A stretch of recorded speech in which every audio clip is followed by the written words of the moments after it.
Halo teman-teman, jumpa lagi dengan channel Ngorek, ngobrolin semua tentang forex. Sebelum kita lanjutkan, jangan lupa teman-teman untuk subscribe channel ini terlebih dahulu, like, dan juga nanti jangan lupa meninggalkan komen. Oke, kita lanjutkan ke videonya. Selamat pagi teman-teman semua, Jumat 19 Februari jam 10 waktu Indonesia bagian Barat. 4H CCI 14 sudah berada di bawah 100 ya, tepatnya di 84. CCI 20 juga sudah berada di bawah 100, tepatnya di 95. Kalau kita lihat candlenya mulai mengarah turun ya. Semalam saya sebelum tidur pasang stop loss ya. Saya pasang stop loss di titik tertinggi ini, saya tambahkan 5 pips ya, jadi di 1,3990. Untuk berjaga-jaga kalau dia naik terus ya terpaksa cut loss ya, stop loss ya. Kita harus menyelamatkan modal, karena kalau kita rugi sekarang, kita loss sekarang, masih ada kesempatan untuk trading lagi dan mencari profit di hari-hari berikutnya ya. Dan pagi ini saya membuat trend line ya di 4H. Di sini ada semafor level 2, di sini juga ada semafor level 2. Saya tarik trend line, ternyata memang di titik ini terjadi pemantulan ya, teman-teman. Nah, kita akan lihat hari ini atau sampai nanti malam apakah harga ini bisa turun. Dan kita akan mewaspadai trend line ini ya teman-teman ya. Apakah dia akan tembus trend line ini atau dia akan mantul lagi ke atas. Jadi kalau hari ini atau besok dia menyentuh trend line di 4H di sini, kita akan waspada di situ. Kalau dia mantul kita akan eksekusi untuk sell-nya 2 profit dan 1 terpaksa kita cut loss ya, atau kita stop loss gitu. Untuk D1 dia masih di atas ya, CCI masih di atas 100, tepatnya di 118. CCI 20 juga masih di atas 100, tepatnya 141. Kalau kita lihat di D1, CCI 20 ini cukup akurat ya di trend line, di time frame yang panjang. CCI 20 ini cukup akurat ya. Di sini mantul di 100, di sini mantul di 0, di sini juga mantul di 0 ya. Sementara kalau kita bandingkan dengan CCI 14, CCI 14 itu melewati 0 tapi nggak sampai minus 100, melewati 0 tapi nggak sampai minus 100 ya. Jadi untuk time frame yang panjang, CCI 20 cukup bisa diandalkan ya. Kalau kita lihat di H1 di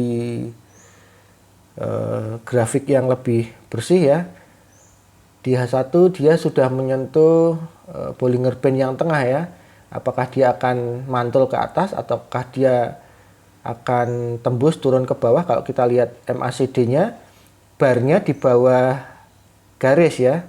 Jadi ini masih menunjukkan tren penurunan ya. Mungkin dia akan mantul-mantul sedikit di 15 atau 30 menitan, kemudian dia perkiraan saya dia akan melanjutkan penurunannya ya, karena MACD-nya, barnya cukup jauh dari garis-garisnya ya. Sementara loss berjalan minus $7, equity masih 8,31 ya. Saya tidak akan menambah posisi dulu karena untuk menjaga kekuatan modal, atau kalau terpaksa mengulur-ngulur nyawa begitu ya. Kita akan lihat lagi nanti sore atau malam hari. Halo teman-teman, hari Jumat 19 Februari jam 5 sore ya, waktu Indonesia bagian Barat. Stop loss kena semua ya. Jadi ini ada minus sekitar $10 ya, terpaksa di cut loss. Tadinya equity 15 menjadi sekitar $5 ya. Jadi dia naik terus dan sepertinya masih akan naik lagi ya. Tapi saya akan mencoba berhenti di GU dan saya akan coba ganti pair lain lagi, yaitu USD JPY ya. Kalau kita lihat di D1 ini kelihatannya menarik ya. Di D1 Bollinger Band-nya bagian tengah ini sesuai dengan garis trendline yang sudah saya buat ini ya. Jadi saya nanti akan menunggu USD JPY sampai dia menyentuh garis trendline ini atau Bollinger Band yang tengah, baru saya akan buka posisi buy ya. Kalau dipikir-pikir apakah sedih? Ya sedih ya. Tapi ini jauh lebih baik di cut loss daripada dipertahankan dan akhirnya MC ya. $5 masih bisa di tradingkan lagi ya, dan bisa ada peluang untuk kembali ke posisi semula ya. Posisi semula artinya bisa meraih profit lagi gitu ya. Jadi ini pelajaran buat kita semua teman-teman, bahwasanya market itu sama sekali tidak mengenal ampun ya, tidak kenal belas kasihan. Salah langkah ya habis sudah ya. Jadi sama sekali kita tidak pernah menyangka ya bahwa di sini ini dia tiba-tiba naik terus ya, karena sebenarnya trennya dia menurun ya, tapi ternyata dia dapat kekuatan baru dan terus naik.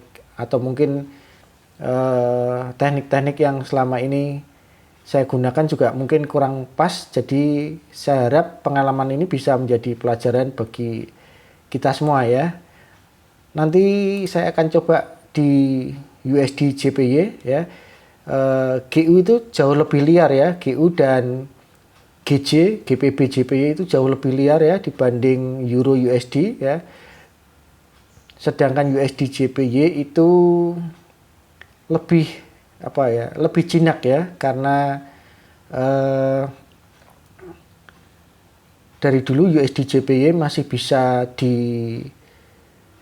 tidak seliar GU ya, tidak seliar GU dan tidak seliar GJ. Kalau teman-teman bermain Olim Trade, GU dan EU dan Euro USD itu persentasenya, marginnya jauh lebih besar ya, sekitar 82%, sementara USD JPY itu sekitar 70% saja. Jadi memang pada naturnya, alaminya USD JPY memang lebih kalem dibanding GBP USD dan GBP JPY ya.